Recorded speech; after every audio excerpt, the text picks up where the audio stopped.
എല്ലാവർക്കും ജർമ്മൻ ഫീൻ്റെ മറ്റൊരു വീഡിയോയിലേക്ക് സ്വാഗതം. ഇന്നത്തെ ടോപ്പിക് എന്ന് പറയുന്നത് ജർമ്മൻ നഴ്സിംഗ് ഹൗസ് ബിൽഡിങ്ങിന് നമ്മൾക്ക് റിയാലിറ്റിയിൽ ശരിക്കും ഒറ്റയ്ക്ക് അപ്ലൈ ചെയ്യാൻ വേണ്ടി പറ്റുമോ ഇല്ലയോ എന്നുള്ളൊരു കാര്യത്തെക്കുറിച്ച് സംസാരിക്കാൻ വേണ്ടിയിട്ടാണ്. ഇതിൻ്റെ ഷോർട്ട് ആൻസർ യെസ് എന്ന് തന്നെയാണ്. നിങ്ങൾക്ക് ഒരു ഏജൻറ്റിൻ്റെ സഹായവും ഇല്ലാതെ ബ്ലോക്ക്ഡ് അക്കൗണ്ടിൻ്റെ ആവശ്യങ്ങളൊന്നും തന്നെ ഇല്ലാതെ നിങ്ങൾക്ക് തീർച്ചയായിട്ടും നിങ്ങൾക്ക് ഹൗസ് ബിൽഡിങ്ങിന് ഒറ്റയ്ക്ക് അപ്ലൈ ചെയ്യാനായിട്ട് സാധിക്കുന്നതാണ്. പക്ഷേ കുറച്ച് എഫേർട്ട് ഉണ്ട്. അപ്പോൾ ഇന്ന് ഞാൻ ഓർത്തത് നമ്മളുടെ ഹൗസ് ബിൽഡിംഗ് വിസയ്ക്ക് വേണ്ടിയിട്ടുള്ള ഇന്ത്യയിൽ ചെക്ക് ലിസ്റ്റ് നമ്മളുടെ എംബസിയുടെ സൈറ്റിൽ നിന്ന് കിട്ടും. അപ്പോൾ ആ വെബ്സൈറ്റ് ഉപയോഗിച്ചുകൊണ്ടിട്ട് എന്തൊക്കെ ഡോക്യുമെൻറ്റ്സ് നിങ്ങൾക്ക് വേണം, അതെങ്ങനെ നിങ്ങൾക്ക് നേടിയെടുക്കാം, എങ്ങനെ ഒറ്റയ്ക്ക് അപ്ലൈ ചെയ്യാം എന്നുള്ളതിനെ കുറിച്ചിട്ടുള്ളൊരു ഗൈഡാണത്. വീഡിയോ ഇത്തിരി ബോറിംഗ് ആയിരിക്കും. പക്ഷേ ഇതെങ്ങനെയല്ലാതെ ചെറിയൊരു വീഡിയോയിൽ ചെയ്യാൻ പറ്റുമെന്ന് എനിക്കറിയില്ല. അപ്പോൾ നമുക്ക് ഓരോന്നായിട്ട് നോക്കാം. ഈ തന്നിരിക്കുന്ന ഈ ഹൗസ് ബിൽഡിംഗ് വിസയുടെ ചെക്ക് ലിസ്റ്റിൽ നമ്മൾക്ക് ഇവിടെ കാണുന്നത് പോലെ ആദ്യത്തെ തന്നെ വാലിഡ് പാസ്പോർട്ട്, അത് എല്ലാവർക്കും അണ്ടർസ്റ്റാൻഡബിൾ ആണ്. ഒരു പാസ്പോർട്ടിൻ്റെ copy, 3 biometric photos, passport size photos അല്ല, ബയോമെട്രിക് ഫോട്ടോസ്. ഇനി നമുക്ക് ഓരോന്നായിട്ട് തുടങ്ങാം. മോട്ടിവേഷൻ ലെറ്റർ യൂഷ്വലി നിങ്ങൾ ഏകദേശം ഒരു മാക്സിമം പോയാൽ 2 പേജ്, അതിൽ കൂടുതൽ എടുക്കാതെ ഉള്ളൊരു മോട്ടിവേഷൻ ലെറ്ററാണ് നിങ്ങൾ ചെയ്യേണ്ടത്. ഈ മോട്ടിവേഷൻ ലെറ്ററിൽ എന്തൊക്കെ ഉൾപ്പെടുത്തണം എന്നുള്ളതെന്ന് നോക്കിയിട്ടുണ്ടെങ്കിൽ നിങ്ങളെക്കുറിച്ചുള്ള ചെറിയൊരു ഇൻട്രൊഡക്ഷൻ, എന്തുകൊണ്ട് നിങ്ങൾ ഈ ജോലിയിലേക്ക് തിരഞ്ഞെടുത്തു, എന്താണ് ജർമ്മനി ചൂസ് ചെയ്യാനായിട്ട് കാരണം, എന്താണ് നിങ്ങളുടെ ഫ്യൂച്ചർ പ്ലാൻ, എങ്ങനെയൊക്കെയാണ് നിങ്ങൾക്ക് ഈ ജോലിയിൽ ഇൻട്രസ്റ്റ് വന്നത്, പിന്നെ എങ്ങനെയൊക്കെയാണ് നിങ്ങൾക്ക് ജർമ്മനിയിലേക്ക് ഒരു അസറ്റായി മാറാനായിട്ട് സാധിക്കുന്നത്, ഇങ്ങനെയുള്ള കാര്യങ്ങളെക്കുറിച്ചിട്ടാണ് നിങ്ങൾ മോട്ടിവേഷൻ ലെറ്ററിൽ എഴുതേണ്ടത്. അതായത് നിങ്ങളുടെ ഇപ്പോൾ ഇയർ ഗ്യാപ്പുള്ള ആൾക്കാരുണ്ടാവാം, പല പ്രൊഫഷനിൽ നിന്നും വന്നിട്ട് ഇങ്ങോട്ട് ചേഞ്ച് ചെയ്തിട്ടുള്ള ആൾക്കാരുണ്ടാവാം, ചിലപ്പോൾ എന്താ പറയുക, ഒരു ഹസ്ബൻഡ് വൈഫ് എന്നുള്ള രീതിയിൽ ഏതെങ്കിലും ഒരാൾ ജർമ്മനിയിലായിരിക്കും. അപ്പോൾ അവർക്ക് ഇങ്ങോട്ട് വന്നിട്ട് ഹൗസ് ബിൽഡിങ്ങിലൂടെ വന്നതിന് ശേഷം ഒരു നല്ലൊരു ഫ്യൂച്ചർ ജർമ്മനിയിൽ ഈ ഒരു ഹൗസ് ബിൽഡിങ് ചെയ്തുകൊണ്ടിട്ട് അങ്ങനെ ഒരു ഫ്യൂച്ചർ ഉണ്ടാക്കാം എന്നുള്ളവരുണ്ടാവാം. ഇതെന്തായാലും കുഴപ്പമില്ല. പക്ഷേ നിങ്ങളിവിടെ ഈ മോട്ടിവേഷൻ ലെറ്ററിൽ എന്താ പറയുക, ജർമ്മനിയിലേക്ക് കടന്നുകൂടാൻ വേണ്ടിയിട്ടുള്ളൊരു ബെറ്റർ ഓപ്പർച്യൂണിറ്റിയാണ്, അങ്ങനത്തെ രീതിയിലുള്ള കാര്യങ്ങളൊന്നും എഴുതരുത്. നിങ്ങൾ ഏത് ഹൗസ് ബിൽഡിങ്ങിനാണോ അപ്ലൈ ചെയ്യുന്നത് ആ ഹൗസ് ബിൽഡിങ്ങിന് നിങ്ങൾക്ക് എങ്ങനെയാണ് ഒരു ഹൗസ് ബിൽഡിങ്ങിലേക്ക് ആഡ് ചെയ്യാൻ പറ്റുന്നത്, നിങ്ങളുടെ ക്വാളിറ്റി എന്താണ്, നിങ്ങൾക്ക് എന്തുകൊണ്ട് ഈ ഹൗസ് ബിൽഡിങ്ങിലേക്ക് ചേരാനായിട്ട് മോട്ടിവേറ്റഡ് ആയി, നിങ്ങളുടെ സ്കിൽ എന്താണ്, ഇയർ ഗ്യാപ്പ്, നിങ്ങളുടെ ഏജ്, നിങ്ങളുടെ പ്രീവിയസ് ജോലി, ഇതൊന്നും പ്രശ്നമല്ല. ആ ഒരു പ്രീവിയസ് കാര്യങ്ങളെല്ലാം ഈ ഒരു മോട്ടിവേഷൻ ലെറ്ററിലൂടെ നിങ്ങളോട് ഇപ്പം ചെയ്യാൻ വേണ്ടി ആഗ്രഹിക്കുന്ന ഹൗസ് ബിൽഡിങ്ങിൽ ഹെൽപ്ഫുൾ ആണെന്ന് തോന്നിയിട്ടുണ്ടെങ്കിൽ തീർച്ചയായും ആഡ് ചെയ്യുക. അതല്ലാതെ യാതൊരുവിധ ബന്ധവുമില്ലാത്ത കാര്യങ്ങൾ, ഹൗസ് ബിൽഡിംഗ് റിലേറ്റഡ് അല്ലാത്തതായിട്ടുള്ള യാതൊരുവിധ ബന്ധമില്ലാത്ത കാര്യങ്ങൾ ഒരു കാരണവശാലും നിങ്ങൾ ഇതിനകത്തേക്ക് ഈ മോട്ടിവേഷൻ ലെറ്ററിൽ ആഡ് ചെയ്യരുത്. 2 പേജ് മാക്സിമം 2 പേജ് അടങ്ങുന്ന ഒരു മോട്ടിവേഷൻ ലെറ്ററാണ് ഞാൻ റെക്കമെൻഡ് ചെയ്യുന്നത്. നിങ്ങൾ +2 കഴിഞ്ഞതിന് ശേഷം ഡയറക്റ്റായിട്ട് ഹൗസ് ബിൽഡിംഗ് ലാംഗ്വേജ് പഠിച്ചതിന് ശേഷം ഹൗസ് ബിൽഡിങ്ങിന് അപ്ലൈ ചെയ്യുന്ന ഒരാളാണ് എന്നുണ്ടെങ്കിൽ നിങ്ങൾക്ക് കൂടുതൽ ഒറ്റൊരു പേജാണ് റെക്കമെൻഡ് ചെയ്യുന്നത്. ഞാൻ പേഴ്സണലി എനിക്ക് ഹൗസ് ബിൽഡിങ്ങിന് അപ്ലൈ ചെയ്തപ്പോൾ ഞാൻ +2 കൊമേഴ്സ്, ഡിഗ്രി എക്കണോമിക്സ്, അത് കഴിഞ്ഞ് സ്കൂബ ഡൈവിങ്, അത് കഴിഞ്ഞ് ഒരു മൾട്ടിനാഷണൽ കമ്പനിക്ക് വേണ്ടി ഞാൻ വർക്ക് ചെയ്തു. അപ്പോൾ എൻ്റെ ബാക്ക്ഗ്രൗണ്ട് വളരെ വ്യത്യസ്തമായത് കൊണ്ടിട്ട് തന്നെ ഞാൻ 2 പേജ് അടങ്ങുന്ന ഒരു മോട്ടിവേഷൻ ലെറ്ററാണ് ഞാൻ കൊടുത്തത്. എനിക്ക് 6ാമത്തെ ദിവസമാണ് വിസ കിട്ടിയത് അപ്ലൈ ചെയ്തതിന് ശേഷം. അതും VFS അല്ല, ജർമ്മൻ എംബസിയിൽ. അപ്പോൾ ഞാൻ മോട്ടിവേഷൻ ലെറ്റർ വലിയ ഒരു റോളാണ് വഹിക്കുന്നത്. അപ്പോൾ അതിൽ നിങ്ങൾക്കൊരു ഡൗട്ട് നിങ്ങളുടെ പ്രൊഫൈലിന് വരുത്താതെ നിങ്ങളുടെ അപ്ലൈ ചെയ്യുന്ന ഹൗസ് ബിൽഡിങ്ങിനും സപ്പോർട്ട് ചെയ്യുന്ന രീതിയിലുള്ള കാര്യങ്ങൾ മാത്രം ഇതിനകത്തേക്ക് ആഡ് ചെയ്യുക. 2ാമത്തെ കാര്യം എന്ന് പറയുന്നത് ട്രെയിനിങ് കോൺട്രാക്റ്റ്. അപ്പോൾ ഈ നേരത്തെ പറഞ്ഞ പോലെ തന്നെ ഈ ഇത്രയും കാര്യങ്ങളും ഞാൻ നേരത്തെ പറഞ്ഞിട്ടുള്ള കാര്യങ്ങളെല്ലാം നമ്മുടെ കയ്യിൽ തന്നെ ചെയ്യാവുന്ന കാര്യങ്ങളാണ്. ഇനി തുടങ്ങുന്ന കാര്യങ്ങളാണ് റിയലായിട്ട് സ്ട്രഗിൾ വരാൻ വേണ്ടി പോകുന്നത്. അപ്പോൾ ആദ്യത്തെ കാര്യം എന്ന് പറയുന്നത് ഈ പറയുന്ന ഈ ട്രെയിനിങ് കോൺട്രാക്ട്, ഹൗസ് ബിൽഡിംഗ്സ് വെറ്റ്രാക്, sign by the German employer and the employee. ഈ ഒരു കാര്യം എന്ന് വെച്ചിട്ടുണ്ടെങ്കിൽ നിങ്ങളുടെ ഹൗസ് ബിൽഡിങ്ങിന് വേണ്ടിയിട്ട് ഞാൻ നേരത്തെ പറഞ്ഞ പോലെ തന്നെ ഇതൊരു ഡുവൽ വൊക്കേഷണൽ ട്രെയിനിങ് ആണ്. അതായത് 2 കാര്യങ്ങളാണ് ഇവിടെ സംഭവിക്കുന്നത്. ഒന്ന് സ്റ്റഡി, പിന്നെ ഒന്ന് പ്രാക്ടിക്കൽസ് അപ്പോൾ ഈ ഹൗസ് ബിൽഡിംഗ്സ് വെറ്റ്രാക് എന്ന് ഉദ്ദേശിക്കുന്നത് 2 കോൺട്രാക്റ്റാണ് ആക്ച്വലി. അതായത് നിങ്ങളുടെ സ്കൂൾ അഡ്മിഷൻ, നിങ്ങൾ പഠിക്കാൻ വേണ്ടി പോകുന്ന ഹൗസ് ബിൽഡിങ്ങിൻ്റെ റിലേറ്റഡ് ആയിട്ടുള്ള സ്കൂളിൽ നിന്ന് നിങ്ങൾക്ക് ഒരു അഡ്മിഷൻ കിട്ടി. ഈ ഒരു സംഭവം ബാക്കപ്പ് ചെയ്തുകൊണ്ടിട്ട് അത് നിങ്ങൾക്ക് പഠിച്ച കാര്യങ്ങൾ പ്രാക്ടീസ് ചെയ്യാൻ വേണ്ടിയിട്ട് ഒരു പ്രാക്ടിക്കൽ പ്ലേസ് ഉണ്ട്. അപ്പോൾ അതാണ് നിങ്ങളുടെ എംപ്ലോയറായി വരാവുന്നത്. അപ്പോൾ എംപ്ലോയർ കോൺട്രാക്റ്റും കിട്ടി. ഈ രണ്ടും ആഡ് ചെയ്ത് വന്നാൽ മാത്രമാണ് ഈ പറയുന്ന ഈ ട്രെയിനിങ് കോൺട്രാക്റ്റ് Ausbildungsvertrag എന്ന് പറയാൻ വേണ്ടി പോകുന്നത്. ഇനി ഈ രണ്ട് കാര്യങ്ങളും എങ്ങനെ നേടിയെടുക്കാം എന്നുള്ള കാര്യം നമുക്ക് ഇനി നോക്കാം. നിങ്ങൾക്കിപ്പോൾ നമ്മളുടെ വെബ്സൈറ്റുകൾ ഈ Ausbildung.de എന്ന് പറയുന്ന വെബ്സൈറ്റുകളൊക്കെ നോക്കിയിട്ടുണ്ടെങ്കിൽ അതിൻ്റെ അകത്ത് ഒരുപാട് നിങ്ങൾക്ക് ഇഷ്ടമുള്ള രീതിയിലുള്ള Ausbildung നിങ്ങൾക്ക് നോക്കിയെടുക്കാവുന്നതാണ്. മനസ്സിലാക്കേണ്ട കാര്യം എന്താണെന്ന് വെച്ചാൽ, നിയമപരമായിട്ട് നമുക്ക് ഇന്ത്യയിൽ നിന്ന് പോലെയുള്ള തേർഡ് വേൾഡ് കൺട്രിയിൽ നിന്ന് ജർമ്മനിയിലേക്ക് കയറി വരുവാനായിട്ട് യാതൊരുവിധ ലീഗൽ തടസ്സവും ഇല്ല ഇപ്പോൾ Ausbildungന് വേണ്ടിയിട്ട്. പക്ഷെ പ്രശ്നം എന്താണെന്ന് വെച്ചിട്ടുണ്ടെങ്കിൽ, നഴ്സിംഗ് പോലെയുള്ള ഒരു Ausbildung ആണ് നിങ്ങൾ നോക്കുന്നതെന്നുണ്ടെങ്കിൽ അവിടെ അത്രയും വലിയ രീതിയിലുള്ളൊരു ഹ്യൂമൻ റിസോഴ്സ് പേഴ്സണൽ ഷോർട്ടേജ് ഉള്ളതുകൊണ്ടിട്ട് നിങ്ങളെന്നുള്ളൊരു കാൻഡിഡേറ്റ് ടോപ്പ് 100% ലെവൽ സൂപ്പർ എല്ലാ ബോക്സും ടിക്ക് ചെയ്യുന്ന പെർഫെക്റ്റ് കാൻഡിഡേറ്റ് ആകണമെന്നില്ല. ഓൾമോസ്റ്റ് ഓക്കെ ആണെന്നുണ്ടെങ്കിൽ പോലും നിങ്ങൾക്ക് ഈ ചാൻസ് കിട്ടാനായിട്ട് Ausbildung കോൺട്രാക്റ്റ് കിട്ടാനായിട്ട് ഈസിയാണ്. അപ്പോൾ നഴ്സിംഗ് ഒരു ഈസി ആയിട്ടുള്ളൊരു Ausbildung കോൺട്രാക്റ്റ് ആണ്, അതായത് പെട്ടെന്ന് നേടിയെടുക്കാനായിട്ട്. ഇനി മറ്റുള്ള ഇൻട്രസ്റ്റ് ഉള്ള നിങ്ങൾക്ക്, ഫോർ എക്സാമ്പിൾ കുറേ പേര് IT Ausbildung നോക്കുന്നുണ്ട്, ചിലർ ഹോട്ടൽ മാനേജ്മെൻറ്റ് Ausbildung നോക്കുന്നുണ്ട്. അപ്പോൾ ഇതെല്ലാം നിങ്ങൾക്ക് ഞാൻ റെക്കമെൻഡ് ചെയ്യുന്നത് അറ്റ്ലീസ്റ്റ് B1 ലാംഗ്വേജ് ലെവലാണ്.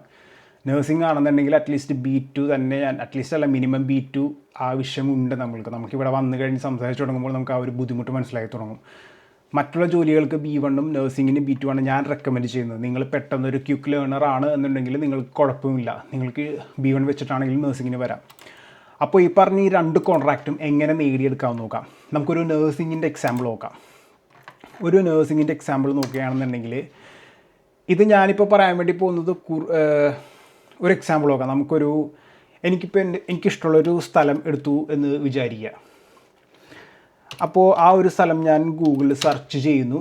അതിനുശേഷം ഇപ്പോൾ ഞാൻ നോക്കാൻ വേണ്ടി പോകുന്നത് ക്രാങ്കൻഹൗസോ ആൾട്ടൻഹൈമോ ആംബുലാൻസ് ഡിൻസ്റ്റോ, നിങ്ങൾക്ക് ഡ്രൈവിംഗ് ലൈസൻസ് ഉണ്ടെങ്കിൽ ആംബുലാൻസ് ഡിൻസിൽ ട്രൈ ചെയ്യാം. അപ്പോൾ ഇങ്ങനെ എന്തും ആയിക്കോട്ടെ, ഈ ഒരു സംഭവം നമ്മൾ ഇവിടെ നിങ്ങൾക്ക് ഇഷ്ടമുള്ള ലൊക്കാലിറ്റി എടുക്കുന്നു.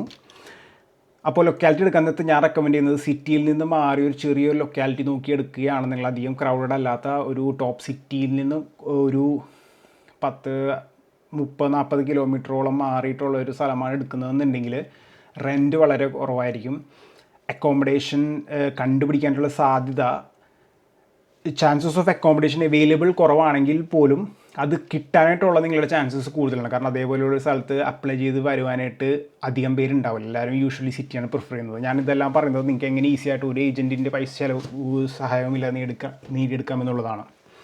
അപ്പോൾ ബോൺ എന്ന് പറയുന്ന പോലത്തെ ഒരു വെബ്സൈറ്റും ഞാനിപ്പോൾ ഒരു എക്സാമ്പിളായിട്ട് പറഞ്ഞതാണ്. ബോൺ എന്നാണ് ഞാൻ എടുക്കുന്നത്. അവിടെ ഞാനിപ്പോൾ ജസ്റ്റ് ഒരു ക്രാങ്കൻഹൗസ്, അതായത് ഹോസ്പിറ്റൽ ക്രാങ്കൻഹൗസ് എന്ന് ഞാൻ സെർച്ച് ചെയ്തു. അപ്പോൾ ഞാൻ ക്രാങ്കൻഹൗസ് എന്ന് പറഞ്ഞ് സെർച്ച് ചെയ്തപ്പോൾ വരുന്നത് ഇപ്പോൾ യൂണിക്ലിനിക് ബോൺ, അത് യൂണിവേഴ്സിറ്റി ക്ലിനിക്കാണ്. ടോപ്പ് ലെവൽ കുറേ കാര്യങ്ങളുണ്ട്. അത് ഞാൻ ജസ്റ്റ് ആ ഫസ്റ്റ് ലിങ്കിൽ തന്നെ ക്ലിക്ക് ചെയ്തു എന്ന് വിചാരിക്കുക. എന്നിട്ട് എനിക്കിപ്പോൾ ഈ സൈറ്റ് ഞാൻ ആദ്യമായിട്ടാണ് യൂസ് ചെയ്യുന്നത്. അപ്പോൾ എനിക്കിപ്പോൾ പെട്ടെന്ന് ഞാൻ പ്രിപ്പയർഡ് അല്ല. അപ്പോൾ ഞാൻ ജസ്റ്റ് ഇങ്ങനെ നോക്കുന്നു. ഓക്കെ, ഇത് ഈ ഒരു സൈറ്റിൽ മാത്രമല്ല, നിങ്ങൾക്ക് ഇഷ്ടമുള്ള ഫീൽഡിൽ എല്ലായിടത്തും ഉപയോഗിക്കാം. അപ്പോൾ നിങ്ങൾ ജസ്റ്റ് ആ വെബ്സൈറ്റ് ഒന്ന് പ്രോപ്പറായിട്ട് സെർച്ച് ചെയ്യാൻ തുടങ്ങുക. അതായത് എവിടെ എന്തുണ്ടെങ്കിലും ജോബ് ഓപ്പർച്യൂണിറ്റീസ്, Ausbildung ചാൻസസ്, ഇങ്ങനെ എന്തെങ്കിലും ഇല്ലയോ എന്നുള്ള കാര്യം നോക്കിയെടുക്കുക. അപ്പോൾ ഞാനിപ്പോൾ ഇവിടെ ഈ ജോബ്സ് ആൻഡ് കരിയർ ആ ഒരു സ്ഥലം കണ്ടു. അപ്പോൾ ഇവിടെ ഞാൻ നോക്കുമ്പോൾ സ്റ്റെല്ലൻ അൺഗെബോട്ട്, അപ്പോൾ അതായത് ഇപ്പോൾ ഉള്ള ഓഫേഴ്സ് ഹൗസ് ആൻഡ് വൈറ്റബിൽഡിംഗ്, എക്സ്ട്രാ സ്റ്റഡീസ്, പ്രാക്ടിക്കും, അതായത് കുറച്ച് നാളത്തേക്ക് ചെറിയ രീതിയിൽ സ്റ്റുഡൻറ്റിഷെ ഹിൽസ് ക്രെഫ്റ്റ് സ്റ്റുഡൻസ് ആയിട്ടുള്ളത്, BFD ആൻഡ് FST, അതായത് സോഷ്യൽ വർക്ക്. ഇപ്പോൾ ഞാനിപ്പോൾ ജസ്റ്റ് ഈ സ്റ്റെല്ലൻ അൺഗെബോട്ട് എടുത്തു എന്ന് വിചാരിക്കുക. ജസ്റ്റ് ഒരു എക്സാമ്പിളായിട്ടാണ്. അപ്പോൾ ഞാനിങ്ങനെ നോക്കുന്നു. ഇപ്പോൾ ഫസ്റ്റ് ലിങ്ക് കിടക്കുന്നത് തന്നെ നോക്കുക. ഫ്ലീഗെ ഫഹ്ഫ്രൗ und ഫ്ലീഗെ ഫഹ്മാൻ ബെസിംഗ്സ്വൈസ് Gesundheits- und Krankenpflegerin. ഈ ഒരു സംഭവത്തിലേക്ക് ഒരു ജോലി ആവശ്യമുണ്ട്. അപ്പോൾ ഞാൻ ജസ്റ്റ് ഇങ്ങനെ വീണ്ടും ഇങ്ങനെ വൈറ്റർ ജോബ്സ്, അതായത് കൂടുതലുള്ള ജോബ്സ് എന്നുള്ള രീതിയിൽ നോക്കി പോവുകയാണെന്നുണ്ടെങ്കിൽ എവിടെ നിന്നെങ്കിലും എനിക്കൊരു Ausbildung എന്നുള്ളൊരു ഓപ്പർച്യൂണിറ്റി കിട്ടാനായിട്ട് സാധ്യതയുണ്ട്. ഈ സെർച്ച് നമ്മൾ കണ്ടിന്യൂ ചെയ്യണം കിട്ടുന്നത് വരെ. ആ ഒരു സംഭവത്തിൽ കിട്ടുന്നത് വരെ നിങ്ങൾ സെർച്ച് ചെയ്തുകൊണ്ടിരിക്കുക. അതല്ലാന്നുണ്ടെങ്കിൽ എല്ലാ വെബ്സൈറ്റിലും ഇതേപോലെ ഒരു സെർച്ച് സംഭവങ്ങളുണ്ട്. അവിടെയും നിങ്ങൾക്ക് കീവേഡായിട്ട് ഹൗസ് ബിൽഡിംഗ് എന്ന് മാത്രം കൊടുത്ത് സെർച്ച് ചെയ്യുക. അപ്പോൾ നിങ്ങൾക്ക് വീണ്ടും ഇവിടെ ഇതിൻ്റെ അകത്തുള്ള ചാൻസസ് എല്ലാം വന്നേക്കാം. ഇതിൻ്റെ അകത്ത് ഇപ്പോൾ ഈ പറയുന്നത് പോലെ ഇതിൻ്റെ അകത്ത് എന്താ പറയുക, പോളിക്ലിനിക്, ന്യൂക്ലിയർ മെഡിസിൻ, നമ്മൾ ഈ നഴ്സിംഗ് മാത്രമല്ല ഹൗസ് ബിൽഡിംഗ് എന്നുള്ളത്. ഇപ്പോൾ ഇതിൽ ഞാൻ ക്ലിക്ക് ചെയ്യാമെന്ന് വിചാരിക്കുക. എന്നിട്ട് ഇവിടെ ഇപ്പോൾ നമ്മൾ ആ ഒരു ലിങ്കിലെത്തി. ഇത് ഫുൾ സൈറ്റാണ്, മെഡിസിനിഷ് അസിസ്റ്റൻസ് ഉൻ തെറാപ്പി. ഈ ഒരു സംഭവത്തിലേക്കുള്ള എല്ലാ കാര്യങ്ങളും ഇപ്പോൾ എനിക്ക് കിട്ടിയിട്ടുണ്ട്. വൈറ്റർ ബെനിഫിറ്റ്സ് എച്ച് ബെവിയർബൻ. ഞാനിപ്പോൾ ഇവിടെ അപ്ലിക്കേഷൻ അയച്ചിട്ടുണ്ടെങ്കിൽ എൻ്റെ കാര്യങ്ങളെല്ലാ ഡീറ്റെയിൽസും വെച്ചിട്ട് എനിക്കിവിടെ അപ്ലൈ ചെയ്യാൻ വേണ്ടി പറ്റും. ഇതാണ് ഫസ്റ്റ് സ്റ്റെപ്പ്. വർക്ക് കോൺട്രാക്റ്റ് എടുക്കുക എന്നുള്ളതാണ് നിങ്ങളുടെ ഫസ്റ്റ് ആയിട്ടുള്ള ഒരു ചാൻസ്. അപ്പോൾ ഇതിന് മുമ്പായിട്ട് ഇപ്പോൾ ഞാൻ ഈ പറഞ്ഞ അത്രയും ഇപ്പോൾ ഒരു വർക്ക് കോൺട്രാക്റ്റിൽ നിങ്ങൾ ആ ഒരു ഇമെയിൽ അയക്കുകയാണെങ്കിൽ നിങ്ങൾക്ക് ഇൻ്റർവ്യൂ ഇൻവിറ്റേഷൻ കിട്ടും. അതിനുശേഷം അപ്ലൈ ചെയ്തിട്ട് നിങ്ങൾക്ക് കിട്ടിയിട്ടുണ്ടെങ്കിൽ ഓക്കെ, നിങ്ങൾക്ക് വർക്ക് കോൺട്രാക്റ്റ് റെഡി ആയി കഴിഞ്ഞു. അപ്പോൾ അനർക്കനിങ് എന്ന് പറഞ്ഞ പ്രോസസ്സ് വളരെ ഇമ്പോർട്ടൻ്റ് ആണ്. അതായത് നിങ്ങൾക്ക് ഒരു സ്റ്റേറ്റ് നിങ്ങൾ തിരഞ്ഞെടുത്തു. അപ്പോൾ ഈ ഒരു സ്റ്റേറ്റിലാണ് നിങ്ങൾ പഠിക്കാൻ വേണ്ടി ആഗ്രഹിക്കുന്നത്, അല്ലെങ്കിൽ ഈ ഒരു ലൊക്കാലിറ്റിയിലാണ് നിങ്ങൾ പഠിക്കാൻ ആഗ്രഹിക്കുന്നതെന്നുണ്ടെങ്കിൽ നിങ്ങളുടെ സർട്ടിഫിക്കറ്റ് നിങ്ങൾക്ക് വർക്ക് കോൺട്രാക്റ്റിൻ്റെ ഇൻ്റർവ്യൂ പാസ്സായതിനു ശേഷമോ അല്ലെങ്കിൽ ആ സ്റ്റേറ്റിൽ നിങ്ങൾക്ക് ഓൾറെഡി ഉറപ്പിച്ചിട്ടുണ്ടെങ്കിൽ അതിന് മുമ്പോ നിങ്ങൾക്ക് അനർക്കനിങ് പ്രോസസ്സിന് വേണ്ടിയിട്ട് അപ്ലൈ ചെയ്യാം. അപ്പോൾ അനർക്കനിങ് പ്രോസസ്സ് മറ്റൊന്നുമല്ല, നിങ്ങളുടെ 10th +2 ഡിഗ്രി കാര്യങ്ങളെല്ലാം ഇവിടെ ബേസ് ക്വാളിഫിക്കേഷനായിട്ട് ജർമ്മനി കൺസിഡർ ചെയ്യുന്ന സ്റ്റാൻഡേർഡ് എഡ്യൂക്കേഷൻ ആണെന്ന്, അത് വെച്ചിട്ട് നിങ്ങൾക്ക് ഇവിടെ ഹൗസ് ബിൽഡിംഗ് ചെയ്യാം എന്ന് തെളിയിക്കുന്ന ഒരു സംഭവമാണ് അനർക്കനിങ് പ്രോസസ്സ്. അപ്പോൾ ഞാനൊരു വെബ്സൈറ്റ് താഴെ കൊടുക്കാം. ഇതെല്ലാം ഒരു വീഡിയോയിൽ വളരെ ബുദ്ധിമുട്ടാണ് ഓരോ ലൊക്കാലിറ്റിയൊക്കെ എടുത്ത് കാണിച്ചു തരാനായിട്ട്. അപ്പോൾ ഇതിന് നിങ്ങളുടെ ഭാഗത്ത് നിന്ന് ഒരുപാട് റിസർച്ച് ആവശ്യമുണ്ട്. അപ്പോൾ ഈ പറയുന്ന വെബ്സൈറ്റിൻ്റെ ലിങ്ക് ഞാൻ ഡിസ്ക്രിപ്ഷനിൽ കൊടുക്കാം. ഇതിൻ്റെ അകത്തൊരു 7 സ്റ്റെപ്പ് പ്രോസസ്സ് നിങ്ങൾ കൊടുത്തിട്ടുണ്ട്. ഇതിൻ്റെ ഈ 7 സ്റ്റെപ്പ് പ്രോസസ്സും ഈ നിങ്ങൾ വായിച്ച് നോക്കുകയാണെന്നുണ്ടെങ്കിൽ വളരെ ഈസി ആയിട്ട് എക്സ്പ്ലെയിൻ ചെയ്തിട്ടുണ്ട്.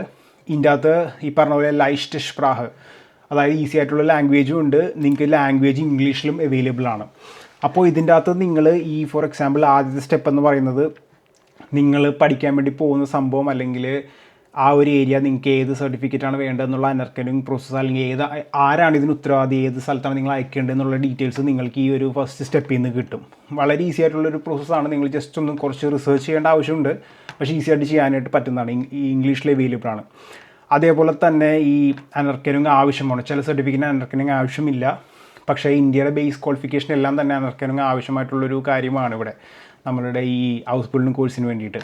അതിനുശേഷം ഏതൊക്കെ ഡോക്യുമെൻറ്റ്സ് ആണ് നിങ്ങൾക്ക് വേണ്ടത്. നിങ്ങൾക്ക് അതിന് ഹൗസ് ബിൽഡിംഗ് കിട്ടിയതിന് ശേഷം റിജക്റ്റ് ആയാലും അനർക്കനും കിട്ടിയതിന് ശേഷം റിജക്റ്റ് ആയാലും കിട്ടിയാലും ഏകദേശം ഒരു 100 യൂറോളം ചിലവുണ്ട്. ചില സ്ഥലത്ത് അത് ഫ്രീയുമാണ്, നഴ്സിംഗ് ഹൗസ് ബിൽഡിംഗ് പോലെയുള്ള കാര്യങ്ങൾക്ക് വേണ്ടിയിട്ട്. അപ്പോൾ ഡോക്യുമെൻറ്റ്സ് എന്തൊക്കെയാണ്? ചില സർട്ടിഫിക്കറ്റ് ട്രാൻസ്ലേറ്റ് ചെയ്യണം. നിങ്ങൾ പ്രത്യേകിച്ച് നോക്കുക. ഈ ഫസ്റ്റ് സ്റ്റെപ്പിൽ നിങ്ങൾക്ക് ആ ഒരു സ്ഥലം നിങ്ങളുടെ ആ ഒരു പർട്ടിക്കുലർ വെബ്സൈറ്റ് കിട്ടിയെന്ന് വിചാരിക്കുക. ആ വെബ്സൈറ്റിൽ കയറി നോക്കിയതിന് ശേഷം നിങ്ങൾക്ക് മനസ്സിലാക്കാനായിട്ട് സാധിക്കും സർട്ടിഫിക്കറ്റ് ട്രാൻസ്ലേറ്റ് ചെയ്യേണ്ട ആവശ്യമുണ്ടോ ഇല്ലെന്ന്. ഇംഗ്ലീഷിലുള്ള ഫുൾ സർട്ടിഫിക്കറ്റ് ഇംഗ്ലീഷിലാണെന്നുണ്ടെങ്കിൽ നിങ്ങൾക്ക് ട്രാൻസ്ലേറ്റ് ചെയ്യേണ്ട ആവശ്യം യൂഷ്വലി വരാറില്ല. അത് ആ റൂള് വന്നായിരുന്നു. അപ്പോൾ ഇംഗ്ലീഷിലാണെങ്കിൽ സർട്ടിഫിക്കറ്റ് ട്രാൻസ്ലേറ്റ് ചെയ്യേണ്ട ആവശ്യമില്ല. പക്ഷേ അതിൻ്റെ കോപ്പി നിങ്ങൾ ബെഗ്ലൗബിംഗ് എന്ന് പറയും, അതായത് ഒരു വക്കീൽ നോട്ടറിനെ കൊണ്ടിട്ട് നിങ്ങൾ അറ്റസ്റ്റ് ചെയ്യിപ്പിക്കേണ്ടതുണ്ട്. അത് ഇമ്പോർട്ടൻ്റ് ആണ് നിങ്ങൾ ജർമ്മനിയിലെ അയക്കാൻ നേരത്ത്. ഇതെല്ലാം ഞാൻ ഈ പറയുന്ന ഈ 7 സ്റ്റെപ്പുള്ള പ്രോസസ്സിൽ വളരെ മനോഹരമായിട്ട് എക്സ്പ്ലെയിൻ ചെയ്യുന്നുണ്ട്. ഞാൻ പറയുന്നതിനേക്കാളും നല്ല നിങ്ങൾക്ക് സമയമെടുത്ത് ഇതിൽ വായിക്കുന്നതാണ്. ഇംഗ്ലീഷിൽ അവൈലബിൾ ആണ്, ഈസി ലാംഗ്വേജിൽ അവൈലബിൾ ആണ്. കുറച്ച് ക്ഷമ മാത്രം കാണിച്ചാൽ മതി. അപ്പോൾ ഇതാണ് ഈ അനർക്കനിങ് പ്രോസസ്സ്. അപ്പോൾ ഈ അനർക്കനിങ് പ്രോസസ്സ് കിട്ടിയിട്ടുണ്ടെങ്കിൽ നിങ്ങൾക്ക് നിങ്ങളുടെ ആ വർക്ക് ചെയ്യുന്ന ലൊക്കാലിറ്റിയുടെ എംപ്ലോയർ കോൺട്രാക്റ്റിന് തൊട്ടടുത്തുള്ള ഒരു സ്കൂള് കണ്ടുപിടിച്ചിട്ട്, ഫോർ എക്സാമ്പിൾ ഇപ്പോൾ ഒരു നഴ്സിംഗ് ആണ് ചെയ്യുന്നുണ്ടെങ്കിൽ നഴ്സിംഗ് സ്കൂളായിട്ടുള്ള രീതിയിൽ കണ്ടുപിടിച്ചിട്ട് നിങ്ങൾക്ക് അവിടെ അപ്ലൈ ചെയ്യാം. യൂഷ്വലി നിങ്ങൾ ഒറ്റയ്ക്ക് കണ്ടുപിടിക്കേണ്ട ആവശ്യം വരില്ല. നിങ്ങൾ ഈ എംപ്ലോയറായിട്ടുള്ള ഇൻ്റർവ്യൂ പാസ്സായി കഴിയുമ്പോഴേക്കും നിങ്ങൾക്ക് അവരോട് തന്നെ ചോദിക്കാം, നിങ്ങൾ റെക്കമെൻഡ് ചെയ്യുന്ന അവൻ്റെ തൊട്ടടുത്തുള്ള 1-2 സ്കൂളുകൾ എനിക്ക് പറഞ്ഞു തരാമോ. യൂഷ്വലി ഇത് 100% അവർ സ്കൂൾ റെക്കമെൻഡ് ചെയ്ത് തരും. ഒരുപക്ഷെ അവർ നിങ്ങൾക്ക് വേണ്ടി പ്രോസസ്സും ചെയ്തേക്കും. കമ്മ്യൂണിക്കേഷനാണ് ഇമ്പോർട്ടൻറ്റ്. ചോദിക്കാൻ യാതൊരുവിധ മടിയും കാണിക്കേണ്ട. കാരണം ജർമ്മനിയിൽ റൂൾ പ്രകാരം ഹൗസ് ബിൽഡിങ് ഏജൻറ്റ് വെച്ചിട്ട് വരുന്നത് ഒരു പ്രത്യേകതരം നിയമത്തിൻ്റെ ലൂപ്പ് ഹോളിലൂടെയുള്ള സർവീസിലാണ്. കാരണം അത് ഇല്ലീഗലാണ്. നിങ്ങൾക്ക് ആൾക്കാരെ കൊണ്ടുവരാം, ഒരു സർവീസ് പോലെ ഓഫർ ചെയ്യാം. അത് ഈ കമ്പനി രജിസ്റ്റർ ചെയ്തത് ഇന്ത്യയിലാണെന്നുണ്ടെങ്കിൽ ഇന്ത്യയുടെ നിയമമായിട്ട് മാറും. അപ്പോൾ അതുകൊണ്ടിട്ട് തന്നെ ജർമ്മനിയെ കുറിച്ച് ചിന്തിക്കാൻ നേരത്ത് ഒരു ആപ്ലിക്കേഷൻ വരികയാണെങ്കിൽ ഹൗസ് ബിൽഡിങ്ങിനെ ആ ഒരു സ്റ്റുഡൻറ്റിനെ ഹെൽപ്പ് ചെയ്യാനുള്ള ഉത്തരവാദിത്തം ആ ഒരു കമ്പനിക്കുണ്ട്. അപ്പോൾ അതുകൊണ്ടിട്ട് നിങ്ങൾക്ക് ഇഷ്ടമുള്ള കാര്യങ്ങൾ അതേപോലെ ചോദിക്കാൻ ഡൗട്ട് ഉണ്ടെങ്കിൽ. അപ്പോൾ ഈ 2 കോൺട്രാക്റ്റും കിട്ടിയെന്ന് വിചാരിക്കുക. അനർക്കനും യൂസ് ചെയ്തുകൊണ്ടിട്ട് തന്നെ സ്കൂൾ കോൺട്രാക്റ്റും എംപ്ലോയർ കോൺട്രാക്റ്റും കിട്ടിയെന്ന് വിചാരിക്കുക. അതിനുശേഷം ഏറ്റവും ഇമ്പോർട്ടൻ്റ് ആയിട്ടുള്ളൊരു കാര്യം അക്കോമഡേഷനാണ്. അക്കോമഡേഷൻ കിട്ടുക എന്നുള്ളത് ഇത്തിരി ബുദ്ധിമുട്ടുള്ള കാര്യമാണ് ജർമ്മനിയിൽ. അതുകൊണ്ടാണ് ഞാൻ നേരത്തെ പറഞ്ഞിട്ടുള്ളത് 6 മാസത്തെ സമയം നേടിയെടുക്കുക എന്നുള്ള രീതിയിൽ 6 മാസം മുമ്പ് തുടങ്ങുക. നിങ്ങൾ വീട് ഇവിടെ ജർമ്മനിയിൽ പരിചയക്കാർ ആരെങ്കിലും ഉണ്ടെന്നുണ്ടെങ്കിൽ അവരെ നേരിട്ട് പോയി അവരെ കൊണ്ടിട്ട് ആ ഒരു ലൊക്കാലിറ്റിയിൽ അറിയിപ്പിക്കുക എന്നുള്ള രീതിയിലാണ് ഏറ്റവും നല്ലത്. ഇനിയിപ്പോൾ അക്കോമഡേഷൻ കണ്ടുപിടിക്കാനായിട്ട് സ്റ്റേ ഫോർ ഓൾ എന്ന് പറയുന്ന ഒരു സ്റ്റാർട്ടപ്പ് കമ്പനി ഉണ്ട്. നല്ലൊരു കമ്പനിയാണത്. അതിൻ്റെ അകത്ത് നമ്മൾക്ക് ലൈവായിട്ട് വെരിഫിക്കേഷൻ ചെയ്യാൻ പറ്റും. നിങ്ങളൊരു വീട് കണ്ടുപിടിച്ചു, നിങ്ങൾക്ക് ആ ആൾക്കാർക്ക് പോയി കാണണം. അപ്പോൾ ആ വെബ്സൈറ്റ് ഉപയോഗിച്ച് നിങ്ങൾക്കൊരു റിയൽ ഹ്യൂമനെ അങ്ങോട്ട് അയച്ച്, കാരണം സ്കാം ഒരുപാട് ഉള്ളതുകൊണ്ടിട്ട് അതിൽ പെടാതെ ഈ ഒരു വെബ്സൈറ്റ് ഉപയോഗിച്ചുകൊണ്ട് നിങ്ങൾക്ക് റിയൽ ആയിട്ട് ഒരു പേഴ്സണെ അങ്ങോട്ട് സെൻഡ് ചെയ്ത് വിട്ടുകൊണ്ട് നിങ്ങൾക്കത് വെരിഫൈ ചെയ്യാൻ പറ്റും. അപ്പോൾ ഇവിടെയാണ് വരുന്ന ആദ്യത്തെ ഒരു വലിയൊരു തുക ചിലവ്. യൂഷ്വലി നിങ്ങൾക്ക് അക്കോമഡേഷൻ നോക്കുമ്പോൾ അൺമിൽഡും ചെയ്യാനായിട്ട് സാധിക്കുമോ ഇല്ലയോ എന്നുള്ള കാര്യം ഇമ്പോർട്ടൻ്റ് ആണ്. അതായത് ജസ്റ്റ് ഒരു മാസത്തേക്കൊരു സ്ഥലം കാണിക്കുക എന്നുള്ളത് അല്ല, നിങ്ങൾക്ക് അവിടെ വന്നതിന് ശേഷം അൺമിൽഡും, അതായത് നിങ്ങളിവിടെ വന്നു നിങ്ങളുടെ അഡ്രസ്സ് രജിസ്റ്റർ ചെയ്യാനായിട്ട് സാധിക്കുമോ ഇല്ലയോ എന്നുള്ളത്. അതായത് ഒരു പ്രത്യേകതരം സ്പേസിൽ ഇത്ര ഏരിയ സ്പേസിൽ ഇത്ര പേർക്ക് അൺമെയിൽഡും കിട്ടൂ എന്നുള്ളൊരു റൂളൊക്കെ ഉണ്ട്. അപ്പോൾ അതാദ്യം ചോദിക്കുക, അൺമെയിൽഡും പോസിബിൾ ആണോ എന്നുള്ള കാര്യം. രണ്ടാമത്തെ കാര്യം, സ്കൂളിൻ്റെയും വർക്ക് പ്ലേസിൻ്റെയും അടുത്തുള്ള സ്ഥലമായിരിക്കണം ഉള്ളത്. പിന്നെ ഒരു ചിലവ് വരാൻ വേണ്ടി പോകുന്നത് നിങ്ങളുടെ ആദ്യത്തെ 2-3 മാസത്തെ സാലറി അഡ്വാൻസ് ആയിട്ട് കൊടുക്കേണ്ടി വരും. പോരാത്തതിന് ഫസ്റ്റ് മന്ത് സാലറി നേരത്തെ ഫസ്റ്റ് മന്തിൻ്റെ റെൻറ്റ് നേരത്തെ കൊടുക്കേണ്ടി വരും. അപ്പോൾ ഈ പൈസ എല്ലാം ഈ കോഷൻ ഡെപ്പോസിറ്റ് എന്ന് പറയുന്നത് നിങ്ങൾക്ക് പോകുമ്പോൾ തിരിച്ച് കിട്ടുന്നതാണ്. നിങ്ങൾ എന്തെങ്കിലും നാശനഷ്ടം വരുത്തിയിട്ടുണ്ടെങ്കിൽ അത് ഡിഡക്റ്റ് ചെയ്തിട്ടായിരിക്കും, അല്ലെങ്കിൽ ആ ഫുൾ പൈസ നിങ്ങൾക്ക് തിരിച്ച് കിട്ടുന്നതാണ്. അപ്പോൾ ഈ ട്രെയിനിങ് കോൺട്രാക്റ്റ് എന്ന് പറയുന്ന എംപ്ലോയർ കോൺട്രാക്റ്റും സ്കൂൾ കോൺട്രാക്റ്റും കിട്ടിയതിന് ശേഷം നിങ്ങൾക്ക് അക്കോമഡേഷൻ തയ്യാറാക്കി എടുക്കേണ്ടിയിരിക്കുന്നു. ഇതിനാണ് ഒരു ചിലവ് വരുന്നത്. നിങ്ങൾ ഹൗസ് ബിൽഡിംഗ് ചെയ്യാൻ നേരത്ത് അക്കോമഡേഷൻ നോക്കാൻ നേരത്ത് സ്റ്റാർട്ടിങ്ങിൽ ഒരു മാക്സിമം ഒരു 400 യൂറോ വരെ പ്രതീക്ഷിച്ചുള്ള, നിങ്ങൾക്ക് അതിലും ചീപ്പായിട്ട് കിട്ടും എന്ന് തോന്നുന്നുണ്ടെങ്കിൽ അത് ഇന്ത്യയിൽ നിന്നുകൊണ്ട് സെർച്ച് ചെയ്താൽ വളരെ ബുദ്ധിമുട്ടായിരിക്കും. അപ്പോൾ എൻ്റെ അഭിപ്രായത്തിൽ 400 യൂറോ വരെ വാം മീറ്റ്, അതായത് വിത്ത് ഇൻക്ലൂഡിങ് നെയ്ബൻ കോസ്റ്റ്, അതായത് അഡീഷണൽ കോസ്റ്റ്, ഹീറ്റിംഗ് എന്ന് പറയും, പിന്നെ വെള്ളത്തിൻ്റെ ക്യാഷ്, പിന്നെ വേസ്റ്റ് മാനേജ്മെൻറ്റ്, അതിൻ്റെയൊക്കെ പൈസയൊക്കെ കൂട്ടിയിട്ടാണ് വാം മീറ്റ് പറയുന്നത്. കാൾട്ട് മീറ്റ് എന്ന് പറയുമ്പോഴേക്കും നിങ്ങൾ ചെക്ക് ചെയ്യുമ്പോൾ അതിൽ കാണിക്കുന്നതെന്ന് വെച്ചാൽ ഈ അഡീഷണൽ കോസ്റ്റ് ആഡ് ചെയ്യില്ല. അപ്പോൾ എപ്പോഴും ശ്രദ്ധിക്കുക, വാം മീറ്റ് എത്രയാണെന്നാണ് നോക്കുക, എന്നിട്ട് അതായിരിക്കും നിങ്ങളുടെ മന്ത്ലി റെൻറ്റ് വരാൻ വേണ്ടി പോകുന്നത്. അപ്പോൾ അക്കോമഡേഷൻ കിട്ടി എന്ന് വിചാരിക്കുക. ഇനി നമുക്ക് ഈ ചെക്ക് ലിസ്റ്റിൽ നോക്കിക്കഴിയുമ്പോൾ കാണാൻ പറ്റും ഹൗസ് ബിൽഡിങ്സ് പ്ലാൻ അല്ലെങ്കിൽ ട്രെയിനിങ് പ്ലാൻ എന്നുള്ള ഒരു രീതി. അപ്പോൾ ഇത് അവർ ഉദ്ദേശിക്കുന്നത് യൂഷ്വലി നമ്മളുടെ ഈ പറഞ്ഞ പോലെ തന്നെ ഈ ട്രെയിനിങ് കോൺട്രാക്റ്റ് ഉണ്ടെങ്കിൽ അത് മതിയായിരിക്കും.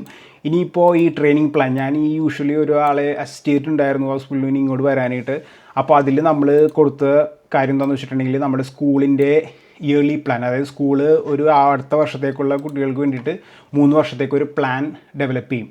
അപ്പോൾ അതാണ് സബ്മിറ്റ് ചെയ്തത്. യാതൊരുവിധ ഇതും കൂടാതെ 11ാമത്തെ ദിവസം വിസ കിട്ടി, ഒരു ഇഷ്യൂസും ഇല്ലാതെ.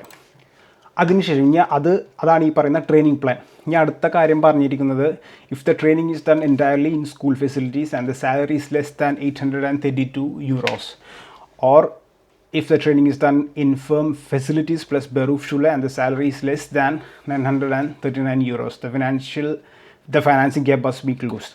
നിങ്ങളുടെ ഹൗസ് ബിൽഡിങ്ങിന് ഈ പറയുന്ന നിങ്ങളുടെ ബെറൂഫ് അറ്റൻഡ്, യൂഷ്വലി ഹൗസ് ബിൽഡിങ്ങുകൾ ബെറൂഫ് അറ്റൻഡ് ചെയ്യുന്ന ഡുവൽ വൊക്കേഷണൽ ട്രെയിനിങ് ആണെന്നുണ്ടെങ്കിൽ മിനിമം 939 euros ഇല്ലാന്നുണ്ടെങ്കിൽ നിങ്ങൾ ആ ഒരു ഗ്യാപ്പ് കാണിക്കേണ്ടിയിരിക്കുന്നു. യൂഷ്വലി ഹൗസ് ബിൽഡിങ്ങിൻ്റെ സ്റ്റാർട്ടിങ് പേയ്മെൻറ്റ് എന്ന് പറയുന്നത് ഇപ്പോൾ മിനിമം 1250 euro ആണ് ഫസ്റ്റ് ഇയർ. അപ്പോൾ ടാക്സ് കഴിഞ്ഞിട്ടൊക്കെ വരികയാണെന്നുണ്ടെങ്കിൽ പോലും ഓൾമോസ്റ്റ് ഈ ഒരു എമൗണ്ട് വരുന്നുണ്ട്. അതുകൊണ്ട് തന്നെ നിങ്ങൾക്ക് നേഴ്സിംഗ് ഹൗസ് ബിൽഡിംഗ് ആണ് ചെയ്യണമെന്നുണ്ടെങ്കിൽ അതിൻ്റെ ആവശ്യമില്ല. മറ്റുള്ള ഹൗസ് ബിൽഡിംഗ് ആണ് ചെയ്യുന്നത് എന്നുണ്ടെങ്കിൽ ഈ പറയുന്ന ഹൗസ് ബിൽഡിങ്ങിൻ്റെ പേയ്മെൻറ്റ് ഈ പറഞ്ഞ പോലെ ഈ പറയുന്ന മറ്റുള്ള, അതായത് സ്കൂൾ മാത്രം അറ്റൻഡ് ചെയ്തിട്ടുള്ള ഡുവൽ വൊക്കേഷണൽ ഹൗസ് ബിൽഡിംഗ് വളരെ കുറവാണ്. പിന്നെ നിങ്ങൾ ഉദ്ദേശിക്കുന്ന ഫെസിലിറ്റിയിൽ ഉണ്ടെന്നുണ്ടെങ്കിൽ, നിങ്ങൾ ഉദ്ദേശിക്കുന്ന സ്ട്രീമിലാണെന്നുണ്ടെങ്കിൽ, സ്കൂളിൽ മാത്രമാണെന്നുണ്ടെങ്കിൽ ഈ പറയുന്ന പോലെ €832 നിങ്ങൾക്ക് സ്റ്റൈഫൻഡ് കിട്ടേണ്ടിയിരിക്കുന്നു. അതായത് ഈ ഫിസിയോതെറാപ്പി ഹൗസ് ബിൽഡിങ് പോകാൻ നേരത്ത് 1 വർഷത്തോളം സ്കൂളിലേക്ക് മാത്രം വിടുന്ന ഒരു സംഭവമുണ്ട്. അപ്പോൾ അതിന് എംപ്ലോയറാണ് പഠിപ്പിക്കുന്നത്. അപ്പോൾ എംപ്ലോയർ ഗവൺമെൻറ്റിൽ നിന്നും കിട്ടുന്ന പൈസ ഇതിലും കുറവാണെന്നുണ്ടെങ്കിൽ ആ ഒരു പ്രശ്നം വന്നേക്കാം. അതുകൊണ്ടിട്ട് തന്നെ യൂഷ്വലി ഞാൻ പറയുന്നത് 90% കേസസിലും ഡുവൽ വൊക്കേഷണൽ ട്രെയിനിങ് ആണ് ഹൗസ് ബിൽഡിങ്. ഇന്ത്യയിൽ നിന്ന് കയറി വരണം എന്നുണ്ടെങ്കിൽ ചാൻസസ് ഞാൻ പറയുന്ന കാര്യങ്ങളാണ്. യൂഷ്വലി കിട്ടുന്നത് നമുക്ക് ഡുവൽ വൊക്കേഷണൽ ട്രെയിനിങ് ആണ്. അപ്പോൾ ആ ഒരു പ്രശ്നം ഇവിടെ വരുന്നില്ല. ഈ €939 ടാക്സും കഴിഞ്ഞ് നിങ്ങൾക്ക് ഓൾമോസ്റ്റ് കിട്ടും. അപ്പോൾ ബാങ്ക് അക്കൗണ്ടിൻ്റെ ആവശ്യം കാണിക്കേണ്ടി വരാൻ സാധ്യത ഇല്ല. പിന്നെ pre approval by the federal employment agency, അതായത് നിങ്ങളുടെ ചില ജോബുകളും കാര്യങ്ങളും പെട്ടെന്ന് വെച്ചുകൊണ്ടിട്ട് തന്നെ നിങ്ങളുടെ എംപ്ലോയറിനെ അല്ലെങ്കിൽ നിങ്ങൾക്ക് പ്രീ അപ്രൂവലിന് വേണ്ടി അപേക്ഷിക്കാം. ഇപ്പോൾ അതിൻ്റെ ഒന്നും യാതൊരുവിധ ആവശ്യവുമില്ല. നോർമൽ പ്രോസസ്സിലൂടെ നിങ്ങൾ അപ്ലൈ ചെയ്താലും മതി. അപ്പോൾ ഇത് ഇഗ്നോർ ചെയ്യുക, നോർമൽ വിസ ആപ്ലിക്കേഷൻ മാത്രം ഫോളോ ചെയ്യുക. ഈ പറയുന്ന പിന്നെ അത് കഴിഞ്ഞിട്ട് വരുന്നത് personal CV containing full education and employment history. ഇത് വളരെ ഇമ്പോർട്ടൻ്റ് ആണ്. ക്രോണോളജിക്കൽ ഓർഡറിൽ നിങ്ങൾ ഏത് വർഷം എന്തൊക്കെ ചെയ്തു എന്നുള്ള കാര്യങ്ങളാണ് ചെയ്യേണ്ടത്. ഈ പറയുന്നത് നിങ്ങൾ നേരത്തെ പറഞ്ഞ പോലെ തന്നെ, ഈ മോട്ടിവേഷൻ ലെറ്ററിൽ പറഞ്ഞ പോലെ തന്നെ ഒതൻറ്റിക് ആയിട്ടിരിക്കുക. നിങ്ങൾ എന്താണോ പഠിച്ചത് അതുപോലെ തന്നെ ഇവിടെയും ചെയ്യുക. നിങ്ങളുടെ ഈ മോട്ടിവേഷൻ ലെറ്ററിലാണ് ഇമ്പോർട്ടൻ്റ് ആയിട്ട് നിങ്ങൾ ഏത് ബാക്ക്ഗ്രൗണ്ടിൽ നിന്ന് വരുന്നവരാണെങ്കിലും, എത്ര ഏജ് ഉണ്ടെങ്കിലും, എന്തുകൊണ്ട് നിങ്ങൾ ഈ ജോബ് അല്ലെങ്കിൽ ഈ ഒരു ഹൗസ് ബിൽഡിംഗ് തിരഞ്ഞെടുക്കാനായിട്ട് തീരുമാനിച്ചു എന്നുള്ള കാര്യം മോട്ടിവേഷൻ ലെറ്ററിൽ പറഞ്ഞിട്ടുണ്ടാവും. അത് ഒതൻറ്റിക് ആണെന്ന് തന്നെ വിചാരിക്കുക. അപ്പോൾ ആ ഒരു സിറ്റുവേഷനിലാണെന്നുണ്ടെങ്കിൽ നിങ്ങളുടെ എംപ്ലോയ്മെൻറ്റ് ഹിസ്റ്ററി എന്തായാലും, എഡ്യൂക്കേഷൻ എന്തായാലും യാതൊരുവിധ ബുദ്ധിമുട്ടും ഇല്ല. ആർക്കും ഏതൊരു പ്രായത്തിലും ഏതൊരു പ്രൊഫഷനിൽ നിന്ന് വരുന്ന ഒരാൾക്കും കരിയർ ചേഞ്ച് ചെയ്യാം. അവൻ്റെ ജീവിതം ഇഷ്ടപ്പെട്ടില്ല എന്നുണ്ടെങ്കിൽ, അല്ലെങ്കിൽ അവൻ്റെ കരിയർ സാറ്റിസ്ഫൈഡ് അല്ലെങ്കിൽ പുതിയൊരു കരിയർ തിരഞ്ഞെടുക്കാം. ഇതിൻ്റെ പേരിൽ നിങ്ങൾക്ക് റിജക്ഷൻ വരില്ല. ഇൻ കേസ് റിജക്ഷൻ വന്നിട്ടുണ്ടെങ്കിൽ പോലും നിങ്ങൾക്ക് അപ്പീൽ ചെയ്യാം. ആ ഒരു റീസണിൻ്റെ പേരിലാണ് നിങ്ങൾക്ക് റിജക്ഷൻ വന്നിരുന്നെങ്കിൽ നിങ്ങൾക്ക് തീർച്ചയായിട്ടും രണ്ടാമത് അപ്പീൽ ചെയ്യാൻ നേരത്ത് വിസ കിട്ടും. അപ്പോൾ അതുകൊണ്ടിട്ട് തന്നെ ഞാൻ പേഴ്സണലി കവർ ചെയ്തിട്ടുള്ള കുറച്ച് പ്രൊഫൈൽസിൽ നമ്മൾ ഒതൻറ്റിക് ആയിട്ട് തന്നെയാണ് ചെയ്തത്. കാരണം ഞാനും ഒതൻറ്റിക് ആയിട്ടാണ് എൻ്റെ ആ ഒരു സമയത്തും ചെയ്തത്. എൻ്റെ പ്രൊഫൈലും ഡിഫറെൻ്റ് ആയിരുന്നു. അപ്പോൾ അതിന് വളരെ സക്സസ്ഫുള്ളായിട്ടുള്ള റെസ്പോൺസാണ് നമുക്ക് കിട്ടിയത്. അപ്പോൾ ക്രോണോളജിക്കൽ ഓർഡറിൽ ഈ വർഷം മുതൽ ഈ വർഷം വരെ എന്ത് ചെയ്തു എന്നുള്ള രീതിയിലാണ് ഈ പറയുന്ന പേഴ്സണൽ CV ചെയ്യേണ്ടത്. യൂഷ്വലി ഈ പേഴ്സണൽ CVയിൽ ഹോബീസ്, ആക്ടിവിറ്റീസ്, അങ്ങനത്തെ കാര്യങ്ങളൊന്നും, സ്കിൽസ്, മൈക്രോസോഫ്റ്റ് ഓഫീസ് എന്നൊക്കെ പറയുന്ന പോലെ അതൊന്നും ആവശ്യമില്ല. ശരിക്കും നിങ്ങളുടെ personal details, educational qualification, employment history, ഇങ്ങനെയുള്ള കാര്യങ്ങളാണ് ഇവിടെ വേണ്ടത്. പിന്നെ ഈ പറയുന്ന പോലെ academic qualification, school leaving certificates original കയ്യിലെടുക്കുക, കോപ്പി നിങ്ങൾ കൊണ്ടുപോവുക, സെൽഫ് അറ്റസ്റ്റ് ചെയ്താൽ മതിയാകും. അപ്പോൾ ഈ പറയുന്ന ഈ അക്കാഡമിക് ക്വാളിഫിക്കേഷൻ, സ്കൂൾ സർട്ടിഫിക്കറ്റ് എന്ന് പറയുന്നത് നിങ്ങൾ എന്ത് വെച്ചിട്ടാണ് ഹൗസ് ബിൽഡിങ്ങിന് അനർക്കനും കിട്ടിയത് ആ ഒരു സർട്ടിഫിക്കറ്റാണ് കാണിക്കേണ്ടത്. +2 ആയിരിക്കാം, 10ാം ക്ലാസ് ആയിരിക്കാം. പിന്നെ ലാംഗ്വേജ് സ്കിൽസ് എന്ന് പറയുന്നത് അറ്റ്ലീസ്റ്റ് B1 ആണ് ഇവിടെ പറയുന്നത് ഹൗസ് ബിൽഡിംഗ് കോഴ്സുകൾക്ക്. അപ്പോൾ നിങ്ങൾക്ക് B1 വെച്ചിട്ട് വരാം, B2 വെച്ചിട്ടും വരാം. സംഭവം എന്താണെന്ന് വെച്ചിട്ടുണ്ടെങ്കിൽ B2 വെച്ചിട്ടാണെങ്കിൽ നിങ്ങൾക്ക് വേറെ ലാംഗ്വേജ് തെളിയിക്കേണ്ട ആവശ്യമില്ല. B1 വെച്ചിട്ടാണെന്നുണ്ടെങ്കിൽ ചില സമയത്ത് നിങ്ങളുടെ എംപ്ലോയർ പറയുകയാണ് നിങ്ങളുടെ ആ കോൺട്രാക്റ്റിൽ ഒരു എക്സ്ട്രാ നിങ്ങൾക്ക് കോഴ്സ് തരുന്നതാണ് ലാംഗ്വേജ് ഇമ്പ്രൂവ് ചെയ്യാൻ വേണ്ടിയിട്ട്. അല്ലാന്നുണ്ടെങ്കിൽ നിങ്ങളുടെ ഹൗസ് ബിൽഡിങ്ങിൻ്റെ ഭാഗമായിട്ട് ഒരു ലാംഗ്വേജ് കോഴ്സിൻ്റെ അകത്ത് ഇൻക്ലൂഡ് ചെയ്തിട്ടുണ്ടെന്നൊക്കെ പറഞ്ഞിട്ടുണ്ടെങ്കിൽ നിങ്ങൾക്ക് ആ ഒരു ഇഷ്യൂ വരുന്നില്ല. നിങ്ങൾക്ക് ഇതിന് വേണ്ടിയിട്ട് സെപ്പറേറ്റ് ഒരു ലാംഗ്വേജ് കോഴ്സ് ഇവിടെ ഞാൻ ബുക്ക് ചെയ്തിട്ടുണ്ട്, ഇങ്ങനെയൊന്നും കാണിക്കേണ്ട ആവശ്യം ഇപ്പം ഇല്ല. നമ്മൾ ചെയ്തതെന്താണെന്ന് വെച്ചിട്ടുണ്ടെങ്കിൽ എംപ്ലോയറിനോട് റിക്വസ്റ്റ് ചെയ്യുന്നു, ഇങ്ങനെ ഒരു കാര്യം, അല്ലെങ്കിൽ സ്കൂളിൽ റിക്വസ്റ്റ് ചെയ്യുന്നു, ഏതെങ്കിലും ഒരു സ്ഥലത്ത് ഇങ്ങനെ ഒരു കാര്യം വെച്ചിട്ടുണ്ടെന്നുണ്ടെങ്കിൽ യൂഷ്വലി അതുകൊണ്ട് പ്രശ്നമില്ല. എംപ്ലോയറും നമ്മുടെ സ്കൂളും നമ്മുടെ ലാംഗ്വേജ് ലെവൽ ഇൻ്റർവ്യൂ ചെയ്തിട്ടാണ് നമ്മളെ യൂഷ്വലി സെലക്ട് ചെയ്യുന്നത്, കോൺട്രാക്റ്റ് കിട്ടുന്നത്. അപ്പോൾ അത് തന്നെ ഒരു പ്രൂഫാണ് നമ്മുടെ ലാംഗ്വേജ് ലെവൽ ഓക്കെ ആണെന്നുള്ള രീതിയിൽ. ഇങ്ങനെ വന്നിട്ടുണ്ടെങ്കിൽ ഇപ്പോൾ പുതിയ റൂൾ പ്രകാരം എൻ്റെ ഹൗസ് ലാൻഡ് ബഹുഡ് എൻ്റെ ഫോറിൻ എംബസിയുടെ അടുത്ത കാര്യത്തിൽ അന്വേഷിച്ചപ്പോൾ B1 ഉള്ള ഒരാളാണെന്നുണ്ടെങ്കിൽ ഹൗസ് ബിൽഡിങ് കഴിയാൻ നേരത്ത് നിങ്ങൾക്ക് B2 സർട്ടിഫിക്കറ്റ് ആവശ്യമില്ല എംപ്ലോയ്മെൻറ്റ് വിസയിലേക്ക് കൺവേർട്ട് ചെയ്യാനായിട്ട്. നിങ്ങളുടെ ആ കോഴ്സ് സർട്ടിഫിക്കറ്റാണ് B2 ലാംഗ്വേജ് തെളിയിക്കുന്ന തുല്യമായിട്ട് നിങ്ങളുടെ എംബസി അല്ലെങ്കിൽ ഈ വിസ എക്സ്റ്റെൻഡ് ചെയ്യുമ്പോൾ എംപ്ലോയ്മെൻറ്റ് വിസയിലേക്ക് കൺവേർട്ട് ചെയ്യുമ്പോൾ കണക്കാക്കുന്നത്. അപ്പോൾ അതുകൊണ്ടിട്ട് തന്നെ ഈ പറഞ്ഞ പോലെ തന്നെ ഈ ലാംഗ്വേജ് കോഴ്സ് ബുക്ക് ചെയ്യണമെന്നൊന്നുമില്ല, ഒരു കോൺട്രാക്റ്റിൽ കാണിച്ചാൽ മതിയായിരിക്കും. B1 വെച്ചിട്ടാണ് നിങ്ങൾ പോകുന്നതെന്നുണ്ടെങ്കിൽ.